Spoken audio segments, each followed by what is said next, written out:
See, this disqualification of Rahul Gandhi from the Lok Sabha is a reverse engineered process. The BJP wanted a certain outcome.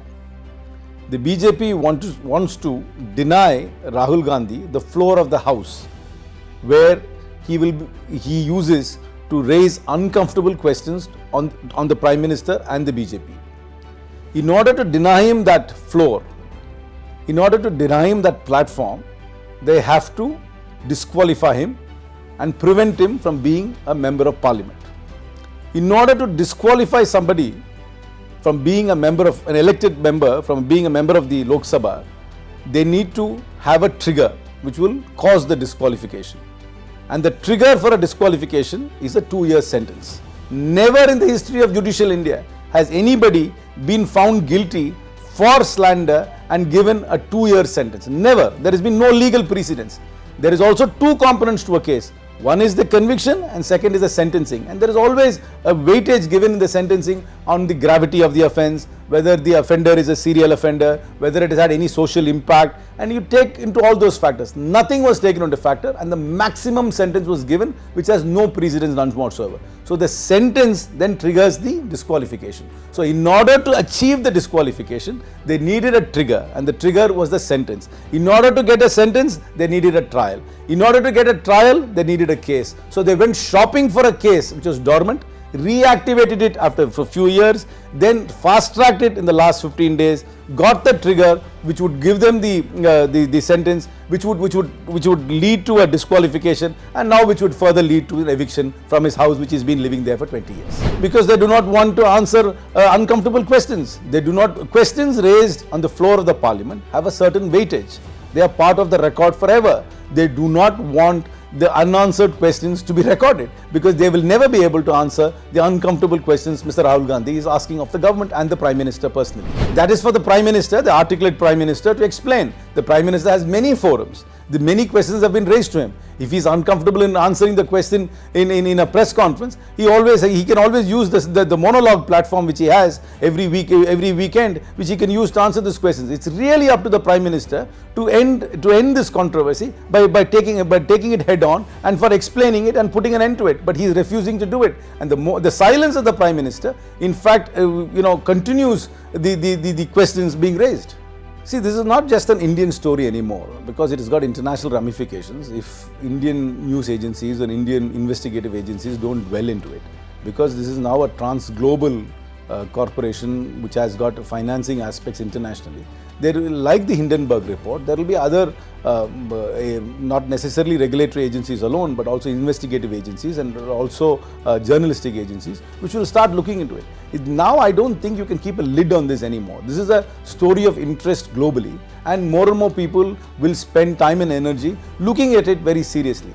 Not for a minute am I saying that the reports are absolutely true, but the only way to find whether the reports are true or not is to have an impartial investigation.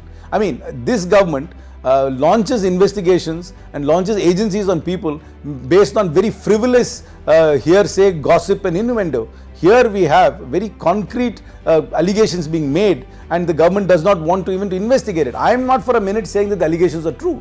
Whether the allegations are true or not can only be found out through an investigation. And if you do not have an investigation, you will never know whether these allegations are true or not. But people on the other side of the aisle politically, I mean, we are investigated, we are subject to a lot more scrutiny, even based on innuendo, gossip and just passing by comments. As far as this thing about Rahul Gandhi insulting a societal group, there's nothing could be a bigger hogwash than that. Anybody who listens to Rahul Gandhi's speech will realize that he is only referring to 3 individuals who by some quirky coincidence have the same last name. Not once has he alluded to any community at all. And knowing Rahul Gandhi, I can vouch for the fact that he is not the kind of person who would ever refer to anybody's community. I'm sure that he did not even have a community in mind, even as a figment of his imagination, when he was making that rhetorical the speech in a rhetorical flourish.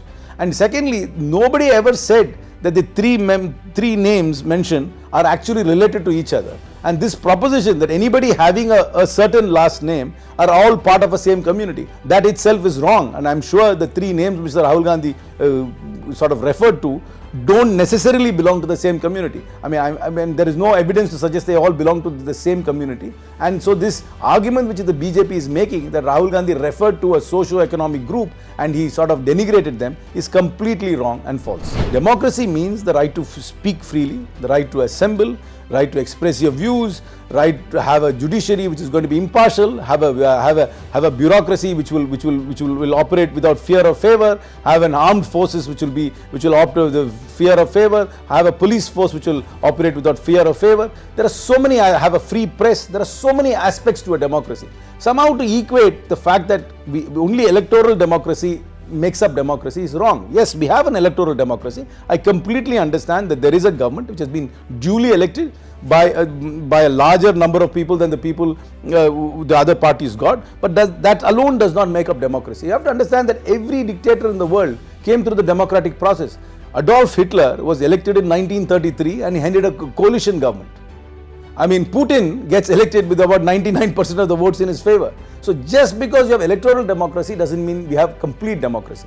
What Mr. Rahul Gandhi was referring to in his speeches is that institutions which need to be impartial, which need to be neutral, are getting compromised in India. The press, the judiciary, the bureaucracy, the police forces.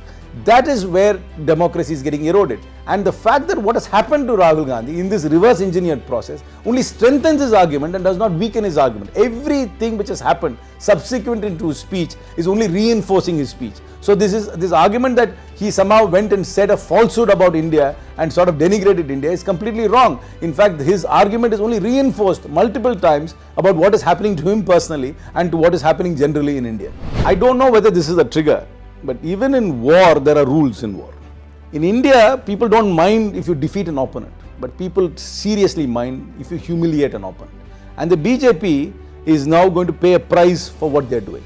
I don't know whether this is a trigger, but the people of India are going to internalize this. They are going to internalize to see the behavior of the BJP. And when they internalize it, that could potentially be a trigger, but they will react at the right time. Just because people don't pour to the streets, I mean, people must understand that protest is not only about coming to the streets and blocking traffic and raising slogans. That political parties and organizations can do it. But the people of India, the vast majority of them, watch everything. They remain silent, but they internalize what's happening. Then they react to it afterwards. See, that was a great outreach program by the Congress party, where the party went to the streets, went closer to the people, had its feet on the feet and ears on the ground, and got closer to the people.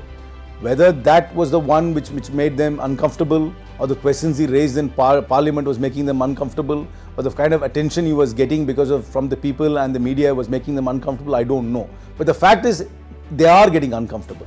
They always say that he does not matter.